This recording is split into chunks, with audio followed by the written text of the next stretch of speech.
经过25年的婚姻生活，我对婚姻有无同款的想法。我到底倒一种？我无要求要离婚，以后咱一人行一路。我甲恁爸迄种爱是亲人的爱。无爱一个人，哪有可能斗阵25档？对的人永远无伫正确的位置。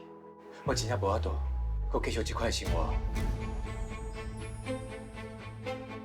我是出婚，不是离婚的。你法律上同学，只有结婚甲离婚，恁家己的婚姻哦，恁家己算啦。无做婚这个无。我是老车。婚姻这条路，应该是翁仔某两个人同心。但不过我头发会讲，敢若剩我一个人安尼。出婚就是上好的改变，嘛是上好的选择。